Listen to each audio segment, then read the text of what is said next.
Dans ressources humaines, il y a humain et pour moi, un hôpital, encore plus qu'un autre établissement, est centré au cœur de l'humain. Aurélie Roujarlot, adjointe à la directrice des ressources humaines au centre hospitalier La Chartreuse. Après, la Chartreuse m'est pas totalement inconnue puisque un frère et une maman infirmière à la Chartreuse. Donc voilà, en ressources humaines, on s'embête jamais.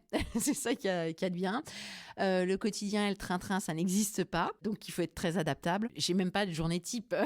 On va dire que le matin, j'arrive entre 8h et 8h30 et je vais repartir vers 18h et je vais avoir géré aussi bien des questions d'affectation de service, de changement de service, de reclassement, d'inaptitude, de paye, des fois des conflits entre agents. On s'occupe aussi de la formation continue, des départs en retraite, des recrutements. C'est extrêmement varié. Et c'est ça qui fait la richesse du poste. Même si on n'est pas en contact direct avec les patients, mais on est là in fine aussi au service des patients.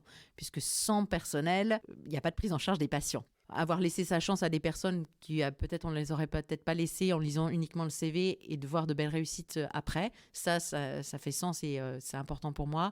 Des reclassements aussi, des reclassements de personnes qui sont en inaptitude physique par rapport à leur poste, de personnes qui arrivent parfois dans mon bureau complètement désespérées en me disant « Oh là là, je ne peux plus faire mon métier, qu'est-ce que je vais devenir, je ne sers plus à rien ».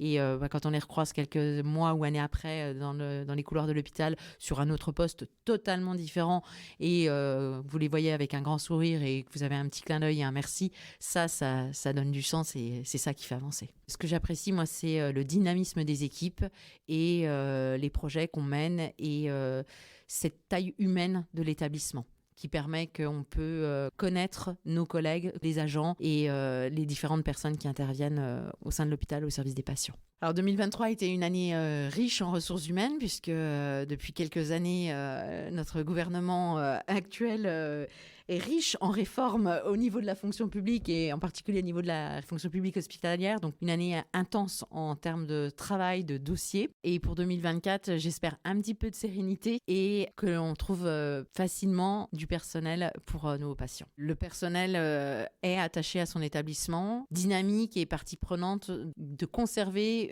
une certaine qualité de vie au travail qui, même si parfois, il faut le reconnaître, est malmenée par l'institution elle-même, par les contextes, par le nombre de patients, la difficulté des patients qui vont mal, la société aussi qui ne va pas toujours très bien. Mais on a quand même un personnel qui y croit, qui veut faire avancer les choses et qui ne tombe pas dans la morosité qu'il peut y avoir parfois.